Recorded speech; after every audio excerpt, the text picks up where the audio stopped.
All right, y'all. Welcome everybody to episode 2 Digital Suplex Radio. I'm Darren here with my co-host Shane, and we actually got a lot of news to talk about. I wish I would have came back before to talk about the Royal Rumble, but that shit's old news now. Damn, there's a lot to say. We can still touch on it if you want or whatever. I mean, it was pretty horrible. Like probably the worst one ever. Like honestly, ever. Both front. Like the women's, I guess, was better, but even then, like.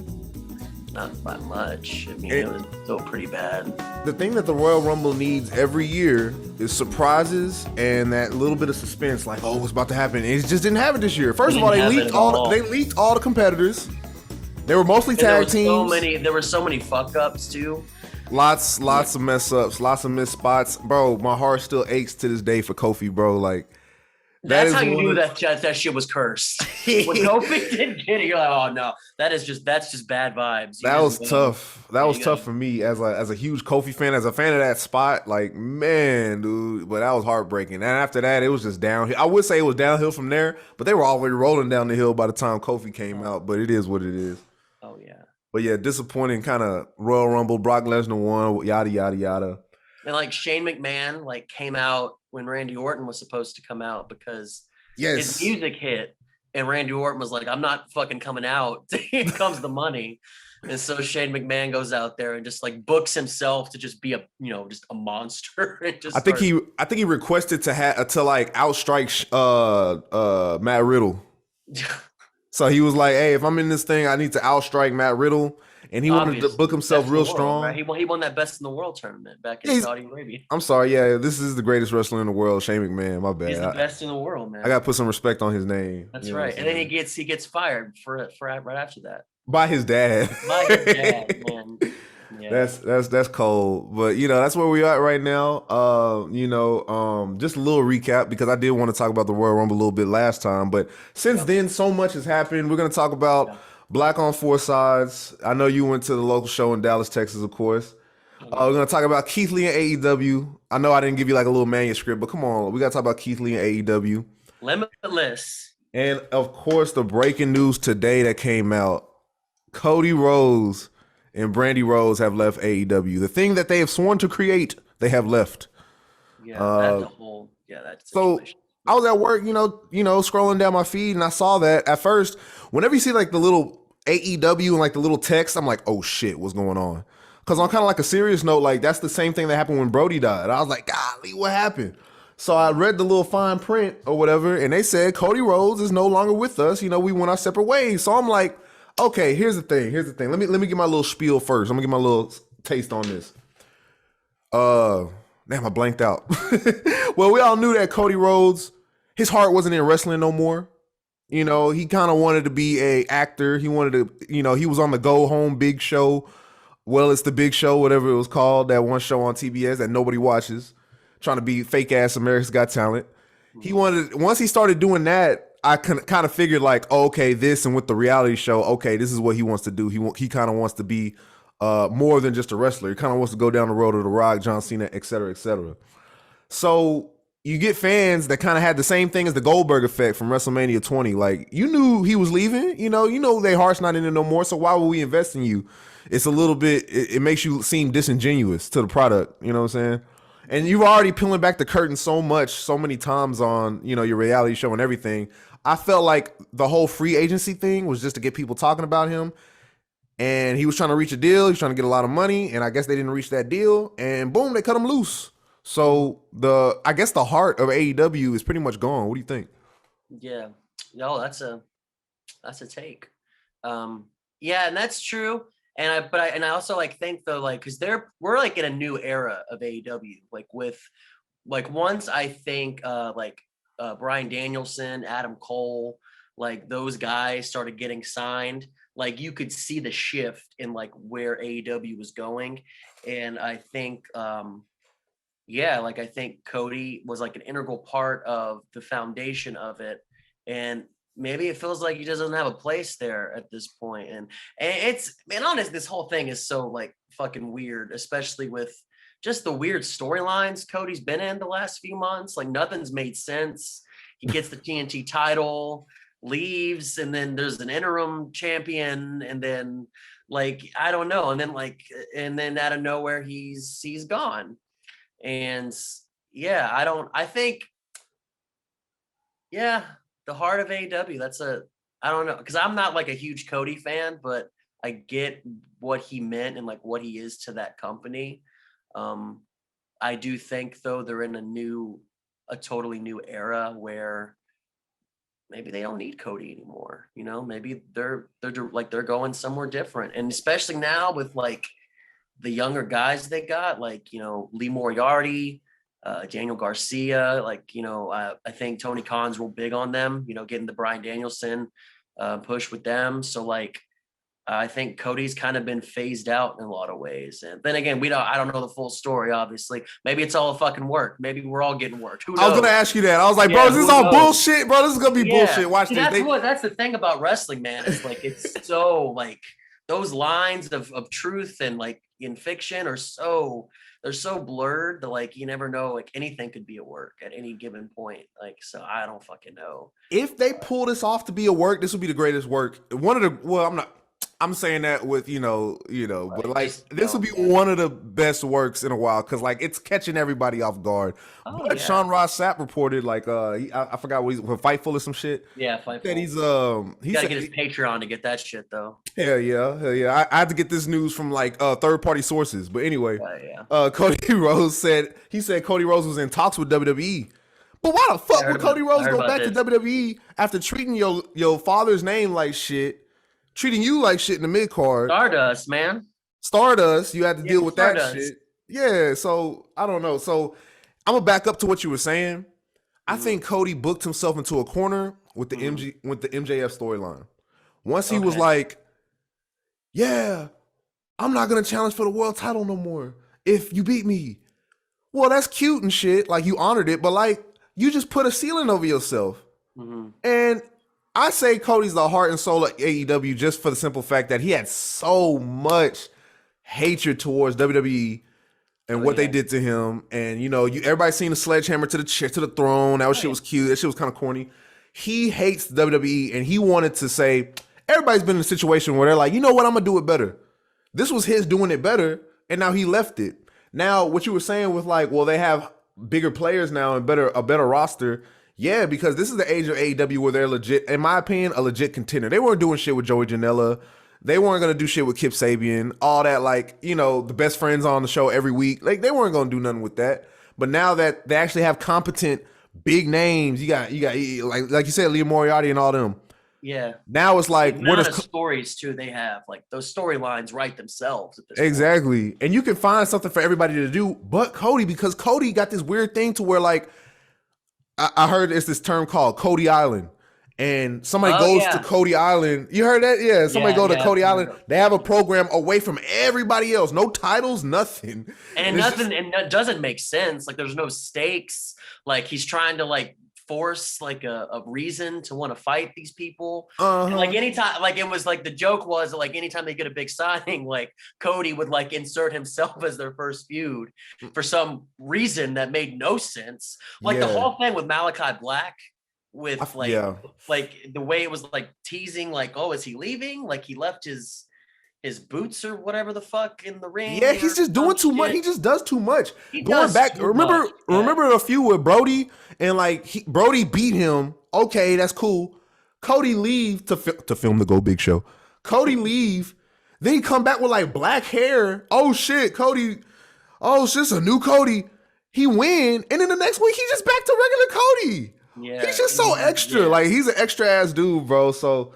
Cody, he's very, like I said, he's very funny without trying to be funny. Like he's hilarious. Like this. Oh yeah, because he's so dramatic. Like everything is like he treats like everything so high stakes when there's nothing. No stakes. Like, it's like an exhibition match, bro. Yeah, there's no. Bro, he struck gold. It's kind of like the Chris Jericho thing. Chris Jericho struck gold when he was the first AEW champion, a little bit of the bubbly. Now he's this weird ass fucking midlife crisis dude, wife going off to the White House and shit. Get a drunk 50-year-old dude just stumbling and bumbling around, looking as GFY, looking at belts and Longhorn steakhouses. And have you ever listened to like the commentary on Rampage? That dude is hammered every fucking week. Oh, that's a good theory. He might be fucked up. There's no way. I swear he has got to be fucked up. Like, he's definitely on some like uppers or some shit. Like it's not, because I don't think liquor Yeah, make you act like that. And he'll be pointing out like we're jumping all over the place. I love it though. yeah, He'll be yeah, like he'll do some shit like oh my god, he kicked out of two. He did that because yeah, that's not his finisher. That's just his yeah. signature. Like he explains every little fucking part of Oh, it. You notice he yeah, does that? yeah, absolutely. Yeah. Anyway, but yeah, so Cody Rhodes, man, leaving Yeah, best AEW. of luck in all your future endeavors. Ah, Now right, looking now he on. can go like run for like the Senate in Georgia for the Republican Party, whatever the fuck he wants to It's do. gonna be another Kane. MAGA Cody over Maga there. Cody, bro. I am not ready I for mean, he's that, already bro. got the like fucking, Yeah. Patriot neck tattoo with his That's gonna fucking give neck. him a couple popular votes for sure. Oh, yeah. But yeah, so that's big news. Big news, man. We'll Yeah. see what Cody does in the future. We'll see what he does. I mean, honestly, like I'm not too worried. I mean, I'm never excited for the next Cody promo, on Because Dynamite. I tell you I'm what looking though, forward to it. and we can move on after this. I was gonna Yeah. say because Dustin the Dustin Rhodes Cody feud was beautiful, awesome, and Yeah, then that he was cut the good. promo at the end. I need my I older need my brother. brother. Yeah. Tears. Okay, I'll Yeah. give you that, Cody. Then he opens up AEW. He has a few promos. Oh, okay, cool, Cody. And then the one where he just started talking about his daughter, bro. I was like, okay, he's gonna cry every time he gets the Yeah. mic, bro. Like it gets a little watered down, you know what I mean? Yeah. But yeah, best of luck to him. But Best of luck, Cody. we'll see if he debuts in a different company. But speaking of debuts, bro, we had a big debut on AEW. Danhausen, bro. Let's talk about Danhausen, bro. Danhausen. AEW. Danhausen came up for other ring. Nah, I mean, Danhausen's cool. I like him as a personality. I've never Yeah. seen like none of his matches or anything like that. He's really funny. Like he's very funny. He funny And as I hell. think I think and I think like they're gonna use him in that way where like he just does some funny shit here and there because that's his whole thing. Like I don't know if you've ever watched a Danhausen match. He has this thing he does where he walks along the apron and tequila starts playing. Dun dun dun dun dun dun dun. Yeah. And like so he starts dancing along and then like he just kicks people in the face like as he's doing his little thing and like everyone sings tequila and it's like really funny. Like he's really hilarious and he's gotten really big too. Like he had the thing with like Conan and like he's getting in there like in pop culture and shit. And like I like Danhausen. Yeah. And like I think because I like stupid bullshit in wrestling. I love that shit. I'm all about the Mhm. stupid bullshit. So I think it's hilarious. I loved Adam Cole's like reaction to all that because Adam Cole is like he can just the way he just reacts to stupid shit, just so dramatic, just melodramatic. I love it. It's so funny. So Mhm. I love Danhausen. Yeah, I love that whole thing. That Yeah, I was like good. Danhausen. I fuck with him. His character work is awesome, bro. Like that. Like I if you love can the stay character committed to a shit. character like that, bro, keep it going, I bro. love Let's see some where it goofy goes. shit like that. And now Wrestling. guess what? You have a lot of branding on your side now too, because now you can do the Danhausen shirts, the Danhausen toys. Shit, come on, bro. Yeah, AEW knows what they're doing. Tony Khan knows how to sign some folks. Yeah, he And does. speaking of signing folks, we got my man Keith Lee, bro. I'm so glad Lee, he's back, man. Limitless, What was your Bastard, reaction Glory. what was your Oh man, reaction when he popped up? I was so excited. I was so hyped. I was like, let's go. And then of course, first thing he fucking does, throws Isaiah Cassidy across the damn ring. Bro, he threw him out of the state, wherever they was at, bro. That was one of the best Beals I've ever seen, bro. Oh Golly, yeah. Keith Lee is just so powerful, so strong. And you seen when he came out, that's the Keith Lee everybody was missing. What's awesome, like so their YouTube, like his debut got 1 million views like in 24 hours. Yeah. Like people fuck with Keith Lee. It's insane. Like all you have to do for Keith Lee is just let him be Keith Lee and he will be a star and he is going to be a world champion. And somehow Vince McFucking man like somehow fucked that up Of course he did. Yeah. because and you don't need to do anything to Keith Lee because he's Keith Lee. He's already got it. Like he knows exactly who he is, what he does. Everyone knows what he does. They can buy in. He's, it's big boy season. He'll fuck you up. Yeah. And he's a big boy that moves. Everyone loves a good big boy that moves. Yes. We Yes. love an agile big boy. Yeah, man. Like, Yeah. following in the footsteps of Bam Bam, Samoa Joe, Oh yeah. all those big dudes that can move, Umaga, Rikishi. Mhm. Keith Lee brings something different to the table because he's this generation's big dude. Like this is him. He's Keith Lee, and he brings something different to the table. He's a brother. That's awesome. That's in the main event. That's not dancing and rapping. That's awesome. And like his the way he cuts promos, like his whole demeanor, like the way he articulates, like that is so it's so cool. It is like so just One thing I love about Keith Lee too is Booker T said it like it's not about the move you do, it's about what you do before the move and what you do after the move that really affects like the crowd response and just your overall presence and charisma.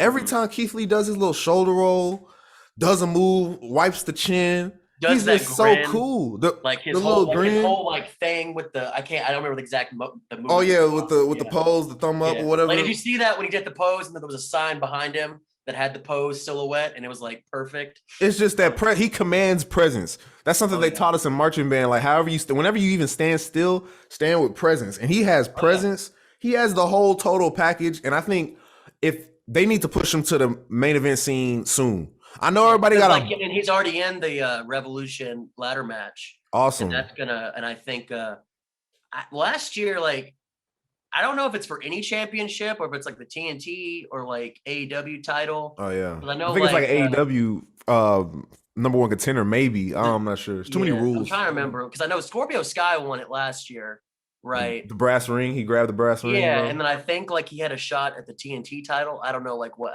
the rules Yeah. are. Yeah, it was. But anyways, yeah, like he's in that, and yeah, I'm stoked. He's gonna do so good. I'm so excited. And AEW, they've got a lot of good big dudes. I'm waiting for Keith Lee, Will Hobbs. That's gonna fucking go. Dream matches, bro. Yeah, we can talk about the dream They are matches. both because Will Hobbs, in his own right, is a star. Like that, he's got it. Like I think he's got it. And being with Team Taz, Yeah, yeah. perfect for him. So I think like that there's they're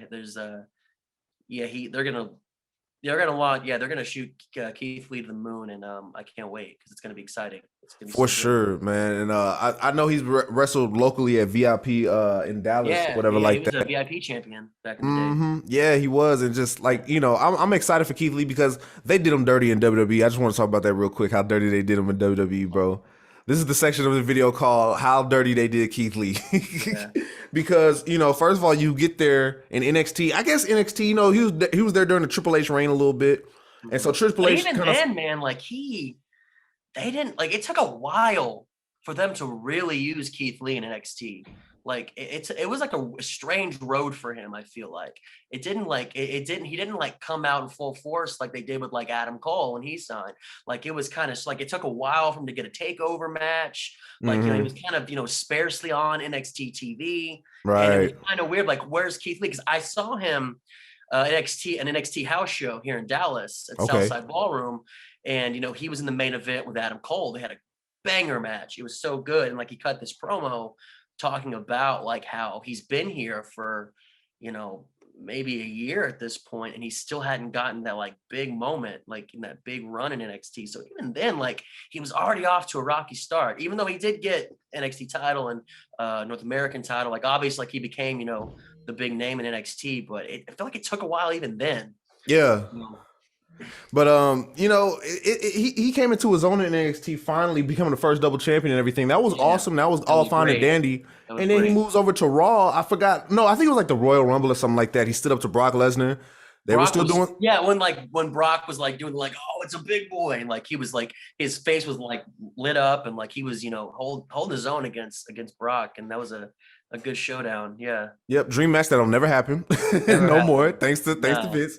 Good Appreciate job, that. Vince. Yeah, How do you fuck up Keith Lee? Like he's a star. Like it's easy. I know, and I was gonna say, no-brainer. it's not even. It's just because now Vince sees him. Now he knows he's aware of him. He's like, let's change everything about him. Let's get rid of the theme song. Let's make him shave. Remember, he like made him shave. Then he like, let's put him in a singlet because oh, he big. Oh shit, He changed his name to Bearcat. the Bearcat. And then like 2 weeks after that, he left. So I'm just glad Keith is in a better spot now to where he can finally actually be himself. And I know he's gonna go far in AEW. Like, Yeah, dude. He also just got right. married to Mia Yim, so like he gets married. He's celebrating, gets signed to AEW. He's doing well, and I can't wait to see it because it's gonna be great. Can't wait to see what he does next, man. And what's it called? I did want to talk about something else. Okay, I'm gonna do like a little sign because I did want to talk about Jeff Hardy, bro. He's innocent. Yeah. What the fuck? Like, what is wrong with them? Like, what is wrong with these folks? I knew it. I'm a long-term Jeff Hardy. You can't see it's a Jeff Hardy action figure right there, bro. But I knew it. Jeff Hardy was innocent the whole time. I listened to Matt Hardy's podcast because I'm just like, if there ain't nothing to listen to, bro, I listen to wrestling podcasts like nonstop. Matt Hardy has a wrestling podcast, and recently on it, I believe he was on Chris Van Vliet or some shit like that. But he was saying like Jeff Hardy had to drive like 300 miles that day and work that tag team match, and he was already stressed out behind the scenes at WWE and some personal family stuff. It was like a death in the family, but he still had to wrestle that house show, and he really didn't want to. So the viral footage we saw from him going into the crowd or whatever, that was from after he did all his spots in the match. Like, you know how like they, you know, the house show, they do all the things, and Hardy was done in the match. Like casually just play the hits kind of thing. The house shows. So it was kind of a relaxed house show, but Jeff was done. And then after that, he was just tired, dude. He went into the audience and he was just started taking pictures and stuff with everybody because his body was, oh, you know, Jeff Hardy's weird. He's a weird dude, which is why I like him too.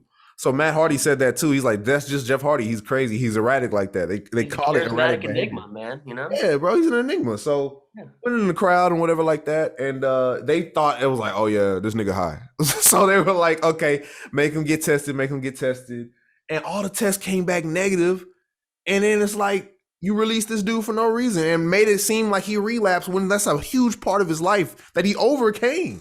So I think that was real messed up. And then at the end of the day, they tried to like, oh, I'm sorry, Jeff, here's a Hall of Fame nomination. And he was like, I don't want that shit. The most meaningless wrestling Hall of Fame there is. The WWE Hall of Fame. Ever. Like, it means absolutely nothing.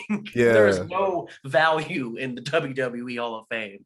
Yeah, you know, your boy, our boy Donald Trump's in it. So it's Donald Trump, Snoop Dogg, and I'm sure Snooki's gonna probably go in it this year. They running out of folks, honestly. Like, who the fuck else is gonna be in the Hall of Fame? I mean, I guess Bad Bunny eventually is gonna get there. Bad Bunny's probably gonna. I say next year. Next year.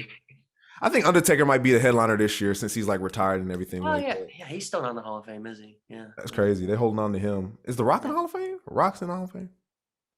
Yeah, I don't know if The Rock's in the Hall of Fame. I think he should be. I don't even fucking care, man. I don't think The Rock fucking cares anymore, bro. But anyways, Hall of Fame anyway. Yeah. But, Jeff said fuck that. He's not gonna do it. And I think his contract or no compete thing, whatever, is up March 9th. So March 9th, you know, after that, we're gonna see the Hardy Boys in AEW. That's and I think they've been teasing that, especially with the going back to the Keith Lee match with Isaiah Cassidy, like, you know, Matt Hardy was getting visibly like frustrated and mad. He walked out on Isaiah Cassidy. Yeah, through the crowd, like Jeff. I think they try to play into that a little bit, which is cute. Yeah. So I think because honestly, man, like with the Hardy family office, like I think those teams in there, like Private Party, Butcher and the Blade, like those are good teams. I think they all need to get out of there and like start doing their own thing. Probably, and I think that could be a good opportunity for them, especially when Jeff comes back and kind of explain away the like kind of dissolution of the Hardy family office. That's exactly what they need to do, because other than like that dark nightmare family that they tried to do with Brandy Rhodes, I think the Hardy family office was like the worst, probably one of the worst AEW storylines or factions. Because like, I mean, those pairings don't make a lot of sense. And like, and the thing is, like, I like those teams. Like, I love Butcher and the Blade. I love Private Party. Those are great teams. I just putting them in there, like in that world, like this doesn't make sense to me. Yeah, they just had to give. They're all gonna be better for it once it goes away. That's literally like AEW saying, like, "Hey, we like these guys. We got to give them something to do." But like at the same time, like if that's what you had them do, then you know, I don't know. But because I mean, yeah, like that roster is packed. And it's stacked. I can imagine there probably are situations where you've got these really talented people, and it's like, well, we've got like, you know, 5 or 6 other slots that are filled up right now, so we'll just stick you in this faction and, you know, walk out to the ring with these guys. Because it's a ton of factions at AEW right now, too. That's the thing. When you get a bloated roster like that. To me, like the one that matters the most is Team Taz. I think that's the one team that, you know, that's it, baby. That's money. Taz, fucking absolute Ricky Starks. Powerhouse Will Hobbs. Hook. Send Hook. Hook. Yeah, no, that team has a lot of promise, but they just got stuck in the mix a little bit. They were kind of like stuck in, because they were like infighting a little bit with Brian Cage, and that set them back a little bit. But I think that's the faction to look out for. They got him out of there. They got him out of there. Poor thing, bro. But so looking forward to Jeff Hardy potentially coming to AEW. That's just unbelievable roster. Are we talking about roster? Yeah. WWE and AEW like this. Uh-huh. When you talk about roster, honestly, in my opinion, because I mean, Well, I yeah, don't know, they both WWE, stacked like up. that's the thing with WWE. Like they've had like the best talent in the world for years, and they just fuck it up consistently because it's not about it's because it's not about wrestling. It's not about a show for the people. It's Vince McMahon. Like Yeah. everything is it's an audience of one. It's Mhm. Vince, and that's it. I heard somewhere that like when they plan out WrestleManias, they don't plan out like feuds and storylines anymore like they used to. They do like what could draw us the most attention in the media and like get us the most money. So we're gonna bring Ronda Rousey back. We're gonna bring Brock Lesnar back. We're gonna put the title on him. We're gonna do Roman Reigns, Brock. No matter what, we're gonna do Ronda Rousey. Somehow we're gonna get her on there. Like it's just like and everything I else. don't Like think what? anyone wants to see Ronda Rousey. Did you see that promo? That like no one was coming with her, and they fucking Yeah, put in like Thunderdome, like fake audience yeah. cheers. Cause she doesn't give a shit. If you don't give a shit, then why should I give a shit? She's just getting Ronda? a check. And then she gonna trash the whole business or whatever like that. Like, oh yeah, wrestling fake. And then you gonna come back again because you like money. You want to get? I never really like Ronda Rousey. I hate to be a hater, bro, but like I never really like. I don't think. I think you're not alone there. A lot of people don't fuck with Ronda Rousey. It's just I hate disingenuous shit. Like even I love like even when David Arquette came back for that little oh I used to be that was kind of cool because like he actually liked wrestling and stuff like that. Did you see that documentary? The You Can't Kill David Arquette. Yeah, I saw a little bit of it. I saw a little bit of it. Mm-hmm. Yeah, but just because like he actually is a wrestling fan. Yeah. And even then, like back when you think of like when you looking back on that era, like that run in WCW, like where like they kind of blamed him for ruining the prestige of the WCW World Heavyweight Championship. Like a lot of that just really wasn't on him. That was just the booking of WCW. Like they put him in that position because he didn't want to do that shit. Like he knew. Like, it was like that was WCW trying to like fight for like some last hope of relevancy. And him coming back like 20 years later or whatever, and like just doing a cool like little indie run and just like actually trying to prove that like I care about this, I do care about this, and I want to give it all that I got. I thought that was cool. That was really cool. But he really meant that, I think. Exactly. So you got Ronda Rousey over here, and then her promos just ain't with it, and it's I don't care. It's just Charlotte's just so much. Been horrible on the mic. You talking about Ronda? Suck. Yeah.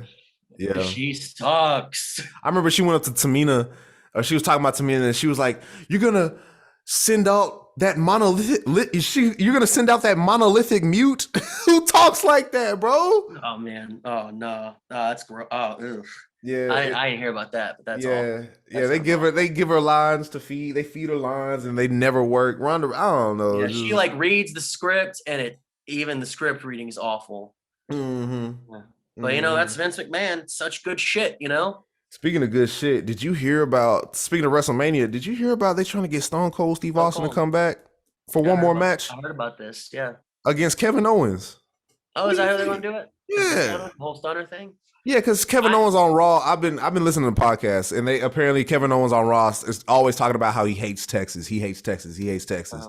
So they're thinking like it could either go one or two ways. One, they actually do bring back Stone Cold and they start a feud and they actually have a match, or Stone Cold comes out and gives them the stunner. Oh shit, Stone Cold back. Promo, drink some beer. Yeah, there's the whole thing. I think they should do the latter, of course, because Stone Cold, man, he broke his neck or something like that. Like his neck's not the same, and he hasn't wrestled in 20 years. Like, you know what I'm saying? Yeah, his last match was The Rock at WrestleMania 19. That was WrestleMania 19. 2003. Yep. Yeah, it's like just about 20 years. Yeah, almost 20 years ago. And it'd be cool to see him again, of course, come out or whatever. But I think honestly, I'll be real with you because he's been working out or whatever. Stone Cold's still in good shape. He could still probably go about a good 3-4 minutes. Mm-hmm. And I know that might sound short, like I'm a wrestler, but like I've tried the whole training thing and I've gone to classes, but man, let me tell you, about 4 minutes got enough to make me go to sleep for like 2 hours, bro. Mm-hmm. So, if he could come back and do like a little short match, little program with Kevin Owens, that'd be cool. And I think if you pace that right, like 5 minutes is probably all you need. Yeah, Kevin Owens. If you hit the right note, if you like get the right beats, like it'll probably be perfect. Mm-hmm. Yeah, but it's just another goes to show you, like, keep on pulling something out of the bag that we used to have. Like, still not building new stars, still Yeah, not like, getting us hey, excited for anything new. remember. Yeah, remember this? We used to be cool. Remember this? You know, if you got to bring back Stone Cold, which honestly, I'm not arguing. Honestly, I would like to see that. You know what I'm Yeah, saying? I actually got WrestleMania tickets. Oh, nice. See, You can get some like pretty decent ones right now still. last time, I've actually seen they're having a hard time selling WrestleMania tickets. it's just I'm just not interested in the product. And I've been to WrestleMania before. Now, if this is the Okay. first Yeah, time, I haven't been. Yeah, I haven't been to WrestleMania yet. oh, see, I went to WrestleMania 32. I'm taking one of my friends who I just got into wrestling, a while back, and so like for him, it's like he needs to experience like just the concept of WrestleMania. Yeah, And like, I think I'm just gonna do night one Saturday. oh, I forgot there's like 2 nights and stuff now, They're doing 2 bro. nights again. They're trying to do some fake ass New Japan shit, Wrestle Kingdom shit, bro. But yeah, honestly, in hindsight, maybe I should have like took my mom because she always wanted to go. But you know, it in like funds too. Like I'm trying to fish out if I'm going to WrestleMania. Last time I went to WrestleMania 32, which was like one of the a lot of people shit on that WrestleMania because Roman won. That was Dallas again, right? But like yeah, it was Dallas. But like everybody, The Rock, John Cena, Stone Cold, Mick Foley, Shawn Michaels, everybody was there in some capacity. Like y'all should have went to that. Undertaker, Shane McMahon, Hell in a Cell. Undertaker, Shane McMahon. Yeah. The dive off the cell, like everything. A lot of shit happened at WrestleMania. Like that was a great show if you wanted to go to it live, honestly. Mhm. But yeah, I'm actually going to AEW when they come. They're coming in April. I just saw that. I'm gonna see if I can take off that day. I'm totally gonna go. Yeah. I saw that poster. I saw who was on that poster. It wasn't Cody. Just goes to show those stars, man. They got stars in AEW. I was gonna say Cody wasn't nowhere on that poster. No, Cody wasn't on that fucking poster. But they do have a lot of stars, like you said, like Sting, CM Punk, Hobbs. Everybody's on that whole. And I am so fucking stoked for what they're doing with this whole like Bryan Danielson, like getting his little cult of young people of the future of AEW. Whether or not Moxley comes along, I think, I probably won't. I think it's maybe a setup for them to like have a match eventually. Mhm. But just Bryan Danielson with like a little cult of wrestling prodigies, like that's going to be amazing. Yes. And Lee Moriarty and Danielson on Wednesday, like that, I can't wait for that match. Yeah, I'm waiting on like that, maybe like the handshake at the end or something like that. Like, you did good. Kid. I feel like, Danielson's going to win. And I feel like for me, my theory is like, he's going to go through each of them. Wheeler Yuta, Lee Moriarty, Daniel Garcia, take them down one by one and then recruit them all. And then just like rain hell upon AEW. Right. I'm ready for that. And I would love to see more of Daniel Garcia because that dude is he caught my attention. Like he's cold. Yeah, he's an intense motherfucker. Mhm. Because you hear like his whole thing, like he had that really bad car accident, like broke both his legs, and like had that whole road to recovery, and then just came back and just his 2021 was just phenomenal. The people he went up against. Yeah, great. He's gonna be a world champion in AEW. So. For sure. Yeah. I'm ready to see where that goes. That storyline goes. Real quick before we get into the local show recap, Black on Four Sides. Goldberg is back. What's your take on Goldberg always fucking coming back and skipping the line, bro? Yeah, man. I don't know. At some point, you just kind of have to ride with it, right? Well, the first couple times was cool, but yeah, like I think when they did the when they came back and redid the Brock Lesnar Goldberg feud, I think they did it better than they did in 2004. That was cool. Yeah, but it's just like, is the demand there for Goldberg still? Do people still want to see Goldberg? Yes, everybody in Saudi Arabia. Yeah, the kingdom of Saudi Arabia. Yeah, they love him, so they're gonna bring him back, and he's gonna take that Saudi money, and he's gonna go over there and do a little 3-minute match. Might win the title. Let's be honest, like the shit he did with the Fiend. They do that a lot. Ridiculous. They do that. He'll come for 2 months, win it, and then drop it the next pay per view. Like he'll win the title on a pay per view, lose it the next pay per view. He's gone for a year. They do the same thing. And I don't even hate Goldberg like that. Like I think he's like one of the best wrestling spectacles, like the whole streak thing in WCW. He looked crazy. Yeah, that the shit entrance was for real. Like Goldberg was the shit in '98. I remember in kindergarten and first grade, I used to always check out books. And I'm like, I wasn't into wrestling back then, but I was like, who is this guy? And why is he everywhere? They used to have the Got Milk posters and he'd be on them. Goldberg in the Yeah. books. I'm like, who is this guy? He was a big deal It back was a then. really big deal for sure. So And because they booked him right in WCW. and Because that's how you book he's somebody to be not, yeah, strong. like, because he's not like, I mean, he's not like a great worker. I mean, his whole thing is he's, he gets in there, kicks your ass, gets out in 5 minutes kind of guy. Doesn't talk, but now and then they made him talk, and then, all that shit and whatever. But like, Yeah, and that's another thing too. It was a mystique about him. yeah, there But was. now now Goldberg is like people seeing through it now because it happens like literally every year, like Christmas. This is the time of year where Goldberg comes back, says some bullshit. Oh, my son, I want to see my son. My son wants to see me wrestle. Like Yeah, he I'm doing says it for some the shit. kids. Yeah, I'm doing it for the kids, and like nobody else want to see him. And that's the thing. I'm not a big Goldberg hater, but now it just gets into that territory of like, we know what's about to happen. We know what time of year it is. It doesn't make any sense that he skipped everybody. There's nobody else y'all can build up. Y'all can't build up Austin Theory a little bit more, bro. Y'all can't build up, who. See, I can't even think of nobody. You can't do Seth Rollins again. You can't do Kevin Owens again. Well, I guess maybe, but it's just and Roman Reigns has a point in storyline. He's ran through everybody. Mm-hmm. Cesaro, all them folks. But And anyone they could build up, like Cesaro, for example, like that ship has sailed for like, it's a wrap. Yeah, yeah, and that's what's so fucking sad because I think a lot of those guys can still have a lot to offer, and WWE world, like, it's not there for them. Mm-hmm. Exactly. So shame. Yeah, can't wait for Elimination Chamber. Looking at us. And Lita wrestling that one. Yeah, Lita's coming back. Yeah, Lita's back. Yeah, Lita's back. She's gonna have a little. I haven't really been paying attention to all that.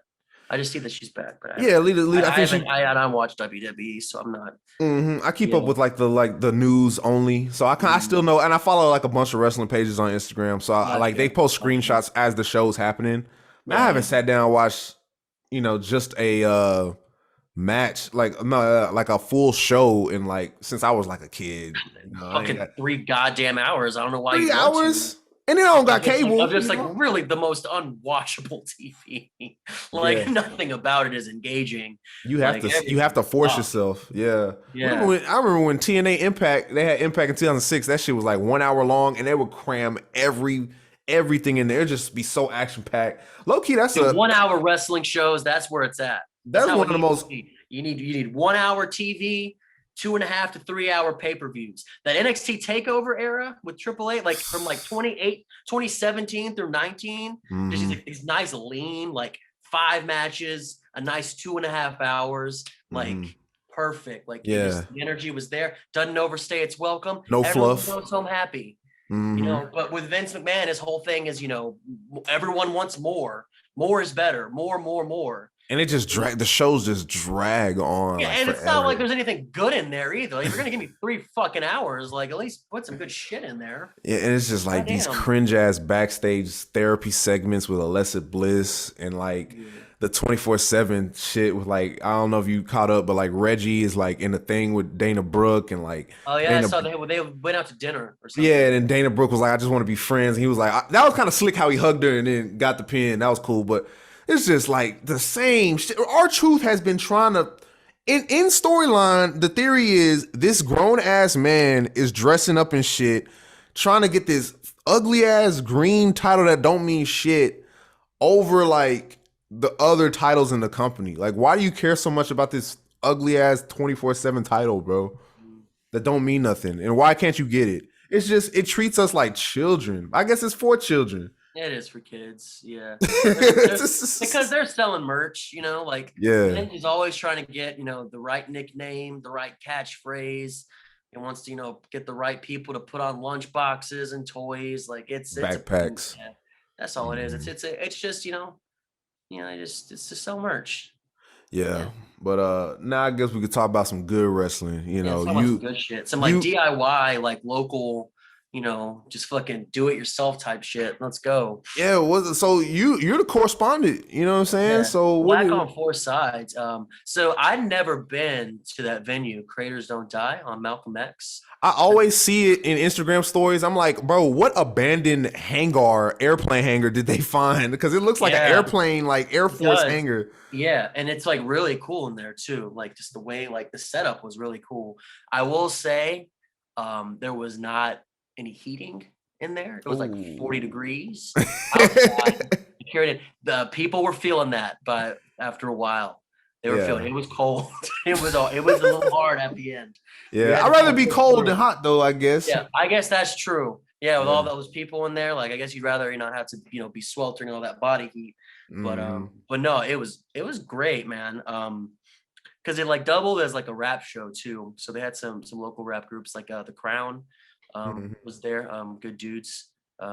They're great. There were a lot of like little technical like you know hiccups throughout the show, like a lot of miscommunications, a lot of playing the wrong stuff. Like it was very much a learning experience, and you could tell that.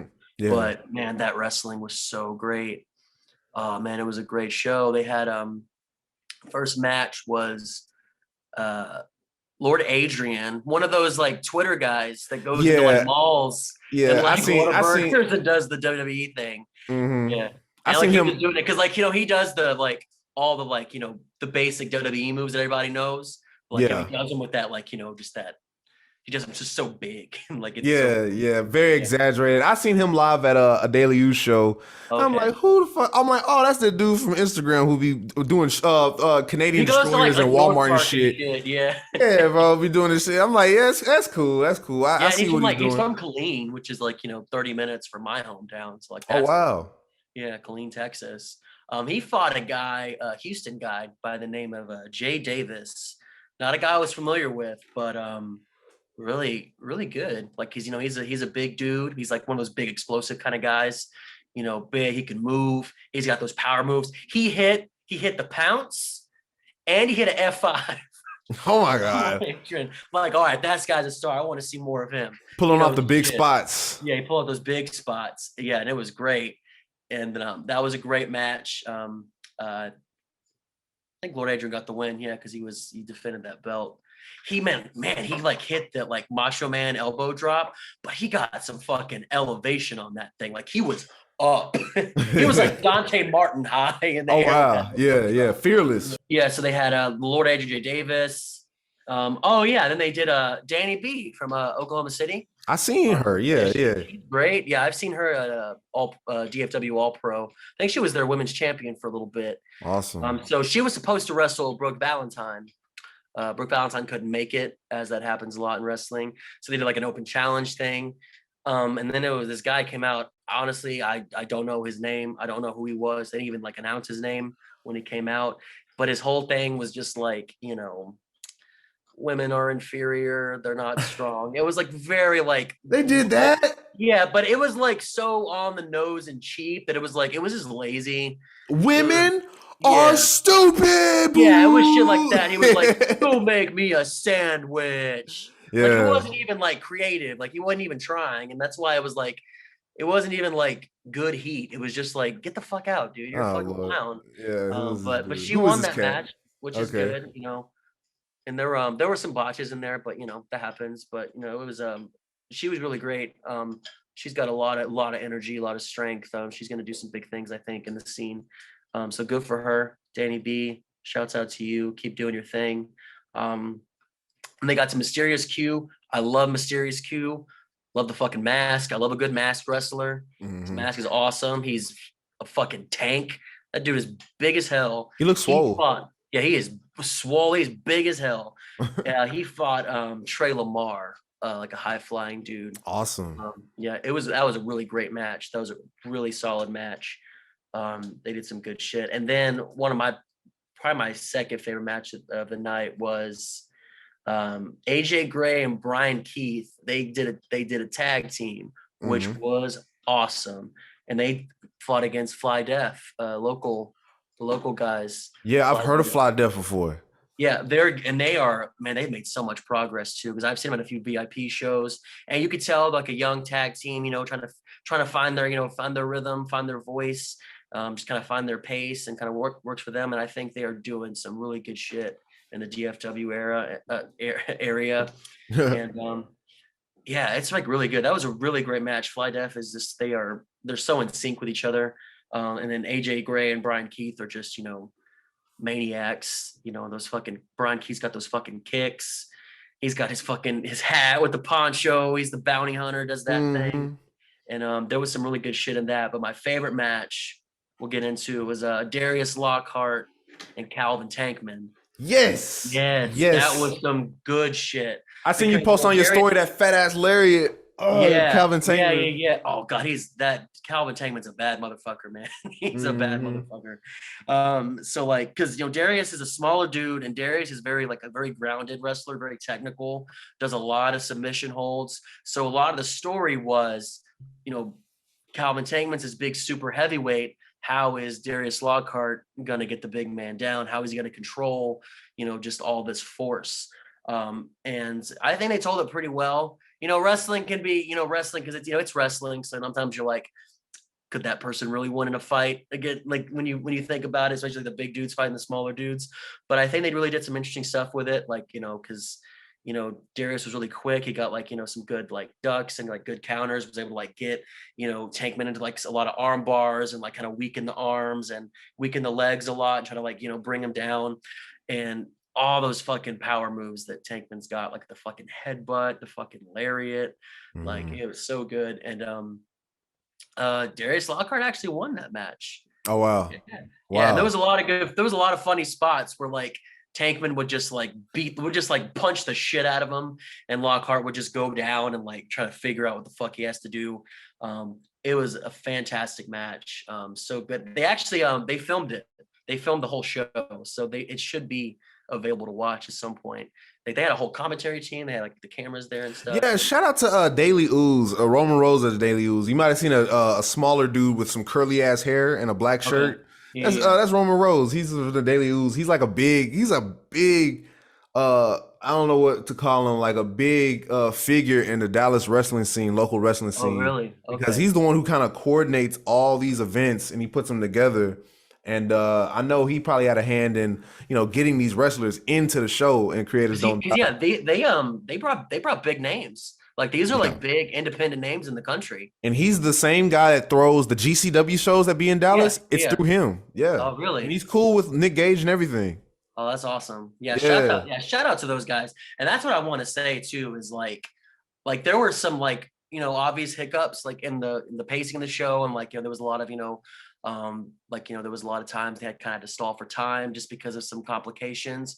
But that crowd like really believed in what they were trying to put on with like this really kind of unique kind of experience with, rap music and wrestling and just kind of like this really DIY, just kind of like underground wrestling experience. And like, you just kind of this thing for the community. And what it meant for like Black performers.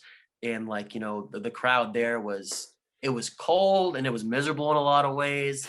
And there were a lot of times where people were kind of confused as to like what's going on next, just because it was like a lot of like dead air and stuff. But like they never like let up with how much they believed in the show. And like, so like they never turned on anyone, like they were like, we're all gonna get through this. Like we're gonna figure it out. Y'all are gonna do your thing. You're gonna learn from the mistakes we got going on, and we're gonna be right here for that next fucking match, for that next fucking set, because this is awesome. And it was awesome. It was great. And shout out to like everyone that had a hand in that, because they did a really great job, I think, with just bringing a show like that. And I can't wait for the next one, because I think it was really successful. I can't wait to see what happens next, because that's cool shit to do that. And I like it when wrestling, does that. Yeah, for sure. And I really want to go to another local one again. I just had a gig, man. I had a gig I had to attend to, but it is what it is. Yeah. I really wish I can make the next one. I mean, I really wish I can make this one. Hopefully I can make the next one. But with all that being said, we saw some good wrestling. We saw some bad wrestling. But guess what? We're going to keep on watching this shit next week and the week after that. Yeah. It'll just keep on going.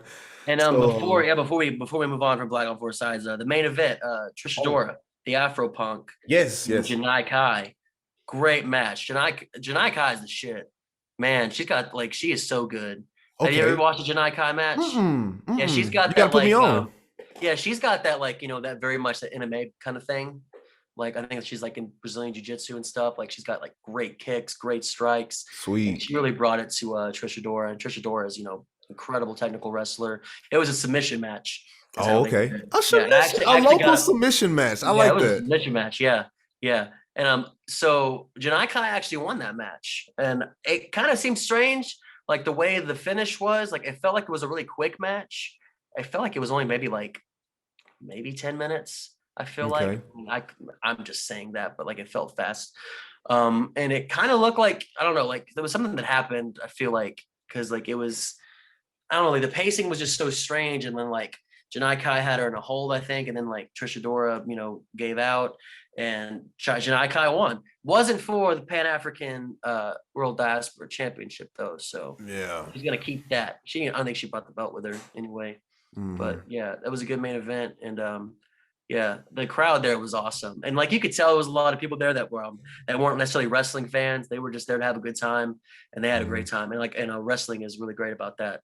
Like if you're not a fan and like you're there, like you're gonna have some fun regardless. Especially local shows. I went to like Yeah. one of these. It was kind of by the same guy, Daily Ooze. I went to one. I forgot what it was called now, but it was like when, like you said, when like local people go to a wrestling event and they're not like diehard wrestling fans like us, they'll see like it was I forgot his name. I'm not even gonna stress myself out, but it was two dudes, and one dude did a diving crossbody. All he did was a Right. diving crossbody over the top rope.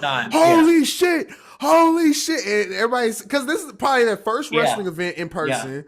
Everybody, everybody kind of look amazing. Yeah. everybody a little tipsy, everybody a little, smoking something, everybody feeling good. And everybody's having a good time. If you have that vibe, everybody feeling good, everybody having a good time, and you see people that look like you, or you know what I'm saying, everybody's just really laying it in and stuff like that, people are gonna have a good time. Yeah, and like people were like real, like especially that like Lord Adrian match, like everyone was so psyched, and like he was just hitting elbow drops, suplexes, leg drops, like he was just the basic stuff, like that's his whole thing. It's like just making them more like dramatic and like really exaggerating them, and they were all into it. Like everyone was into it, and that's like the thing with wrestling. That's what people talk about it a lot. Is like you can do all the great fucking moves in the world if you want, but like if you can't connect. If like the people don't care, it doesn't matter how many good fucking moves you got, like how good you can go in the ring. Like you got to connect. And yeah, everyone really connected, I think. And I think it was great, and everyone had a good time. And even with like there were like, because the music stuff, like they had a hard time like kind of getting into like a good rhythm with like kind of the transition from wrestling to music. And they kind of had some mix ups with like the set lists and like the sound. And what I really appreciated is that everyone was so patient with them, because they really knew what the end goal was, and they really believed in the whole like point of what the show was. And I think the crowd was really awesome and kind of like really was there with them to the end, I think. And that was really cool. That was really good of them. And that's all it's about. That's important. That's a big important part, that crowd reaction too. Yeah. Just sure. helping everybody get through. Great show. I'm so glad that shit like that happens, and it's what it's all about, for me. Oh, show. Yeah, exactly. I'm probably not gonna hold you too long. I think we covered a lot of stuff. This is gonna make for some good content, good highlights and stuff like that. I'm gonna probably cut this part out, but is there anything else you thinking of that we can touch on this week? Unless Cody signs with WWE at this second or some shit. Yeah. I think we got to the big shit. Yeah, the big news. Yeah, I can't think of anything off the top of my head. Okay, cool. And do you plan on watching Elimination Chamber? Because I'm not. No, I'm not gonna watch. I don't watch the Saudi shows. Like I already make pretty unethical decisions when it comes to anything. Like it's just impossible to do everything perfect. But that's like my one thing that I try to like be, at least on the right side of stuff. I hear you. That's crazy they doing that shit. I can't believe they doing that shit. It's funny because like because the whole Saudi Arabia thing is weird, and like you can tell like it's all just about, it's all about the fucking money. And because like one of the first Saudi Arabia shows they did, like they like the UAE or whatever, like they sent like a list of people they wanted for the show, like the Saudis did. And I think like on that list was like Yokozuna. They put Yokozuna on the list, and Vince McMahon would be like, "Oh, he died like 20 years ago." That's crazy. I'm like, they thought they wanted Yokozuna, and they wanted the cowboy and the black cowboy hat. JR. They were talking about JR. You know what? And that's funny because remember they did like the thing, they were like, this is the greatest Royal Rumble ever. So they couldn't get. I remember that now because they couldn't. And they were get trying to Yokozuna. sell it as on par with WrestleMania. Yeah, they were like, no, they were like, this is on par with WrestleMania. This is bigger than WrestleMania, and like they were. And that when Shane McMahon won Best in the World or whatever, like wasn't it that show? That's when he was properly coronated as the best wrestler in the world. Finally, just to let you know, he gets his flowers. flowers. Know how big this show was. Yeah, and they tried to, and then they gave Braun Strowman a fake ass green belt and shit. Like, yes, this is important. He won something. This is never saw that shit again. Remember that? Braun, he's back on the indie. He's on the indies now. Yeah, he's with EC3 and EC3's like control your narrative. Yeah, angry. It's just I just get like angry white guy vibes. Like it's just a group of angry angry white dudes. That's a fucking Nazi rally. That's like all white shit. But the neo-Nazi faction, bro, you not feeling it, bro? Yeah, like those motherfuckers, like that's some straight up Nazi shit. You just control your narrative, control the narrative, yeah. And they're just all like bald and just look like, oh no, they're all making that same face. What is that? Like, ooh, whoa, okay, well, I'm not gonna fuck with them. I have not had one match together yet either. I don't think. EC3, he came to a VIP show. And like he was doing that whole control your narrative thing, and like I don't really get it because he's just like saying like literary words, but for like no real specified purpose. And he just got to look mad and just like serious. He's just saying things like narrative, storytelling, like he's just saying words. Yeah, you say it or you're not connecting them. It's kind of like rambling Bray Wyatt near the end. Here? Yeah. But anyways, yeah. Mm-hmm. I'm gonna try to hit up some of those WrestleMania weekend shows if I can. The same people that threw Black on Four Sides is throwing a show WrestleMania weekend on Fair Park. Are they doing the collective with GCW? That's what that is. I think. Yeah, because it's the collect. Like it's like a whole weekend. Yeah, they're doing the collective. I'm gonna try to go to that one. I'm gonna try to go to that one. A lot of good shows. Gringo Loco's doing a lucha show that I'm really excited about. I can't wait to see who he gets for that. Probably can get like Bandito and shit. Oh yeah, okay, cool. Yeah, but cool. I saw De Leus in that lineup there too. Mm-hmm. That's I'm telling you, he has a big pool on like talent and stuff like that. Would you say what? He was like he had who was the guy? Like he had like curly hair and like because he might have been the ref that night. He was the ref. Yep, he was the ref. Him. Okay, he was the ref. All right. Yeah, and he was the one kind of like running shit. That's him. Okay, cool. All right, y'all. So that was Digital Suplex Radio episode 2. Hope y'all enjoyed it. We will be back. I'm not sure whenever some more big news breaks. Whenever we're not busy, kind of like a little regular, Yeah, keep everyone on the toes. Yeah, you'll see us when you see us. We'll peek in and we'll peek right back out. You'll see us when you see us. But it's been me, it's been Shane, Digital Suplex Radio. It's a wrap.